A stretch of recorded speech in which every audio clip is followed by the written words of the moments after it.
The key point you mentioned was the education piece. What, based on what we saw, or what you saw in that video, what is your perception of that particular store owner? You don't like Latinos. You don't like Latinos. But he don't like his store getting messed up, and just because a group of folks are hanging around out there, it could be that that's who it is. But that particular group could be a different group. But he just don't like his store getting messed up, and he's letting the police know about it. Yeah, but he was very clear about the gangsters for whom? Latinos. He only had a problem. Yes. Where was it? Oh, go ahead. So you had a comment. Go ahead. No, I'm just saying that he was clear that he identified them as being bad guys. He saw them, and based upon his perception of that group, they were the guilty ones. That's correct. And I think that the gentleman here, what's your name, please? Okay. The city manager. All right, when the city manager speaks, everyone listen, right? Okay. The point is, I'll get to you in just a second. It's the education piece. Go ahead, sir. I agree with him that the officer should have handled it with education. Yeah. A lot of the problem, though, is that the store merchants, that's not what they want to hear. They don't want to hear education at a time like that. They want enforcement action. Yeah. If you tell them that a law hasn't been broken, there's nothing to be done, that's when the phone rings down at our offices with complaints. And you're absolutely right. And you will see this again, a good example in another video that we will see later on that addresses that very point that you just brought up. Thank you for that information, very important.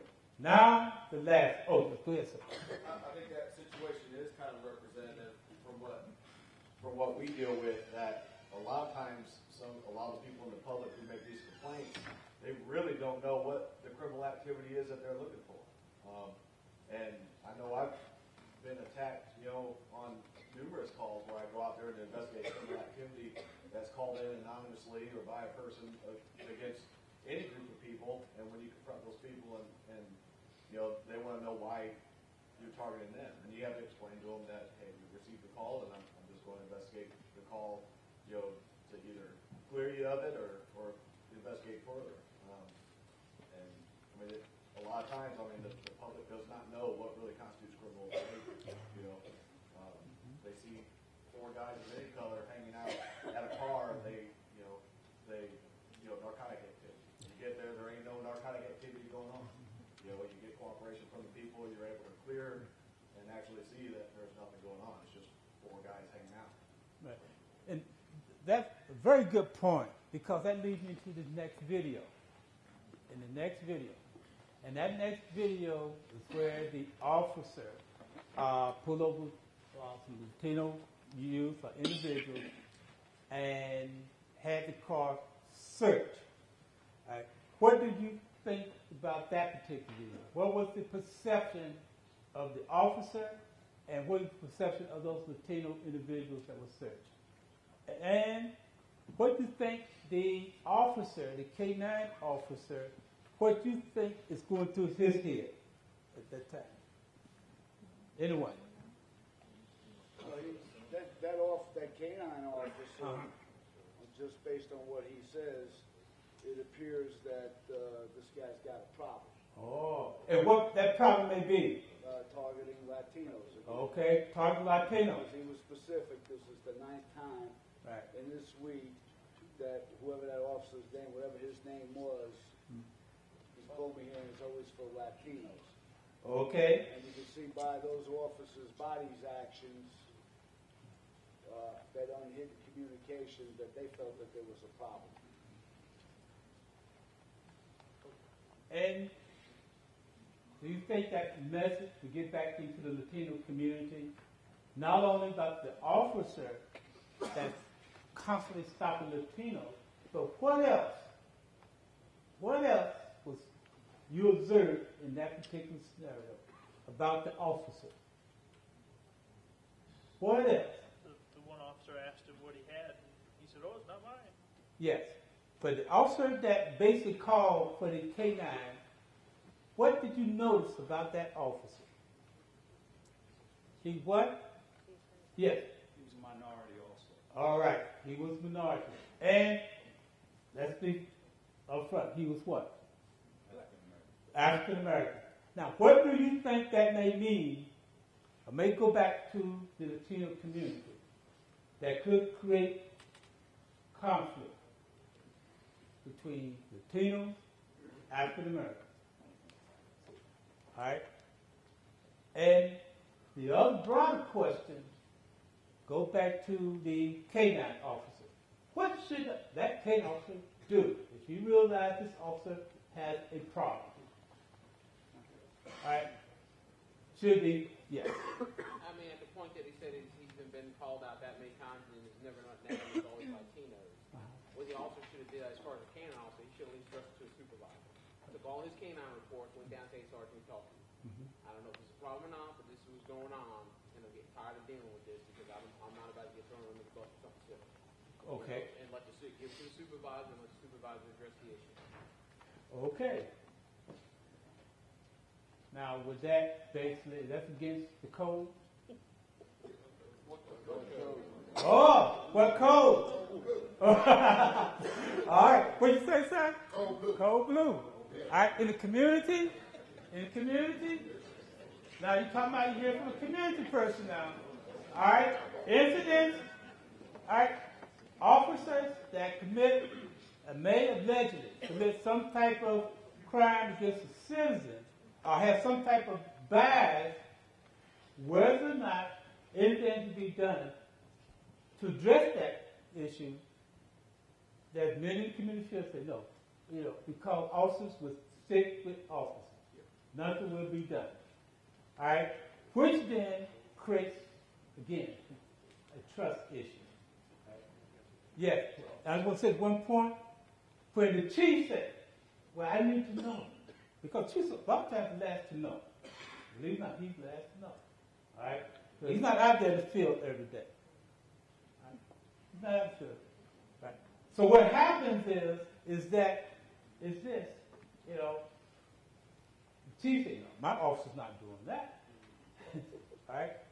Yes, sir. Right here.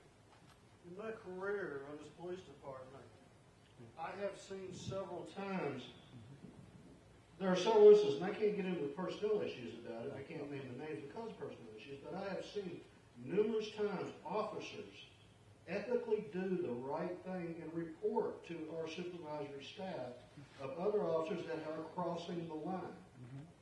Now, the supposed code blue or thin blue line you're all speaking of doesn't fit with this scenario, does it? I'm telling you right now, I'll put my hand to the Bible, that does not go on in this department.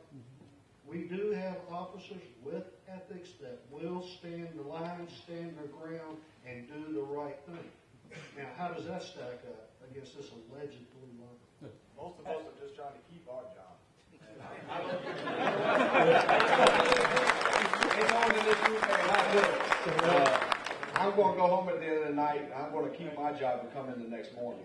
I'm not going to take the fall for him just because of this thin blue line. That thin blue line is very, very thin. They're not going to help me pay my bills because they've got a job tomorrow and I don't. Okay. And community, you hear that?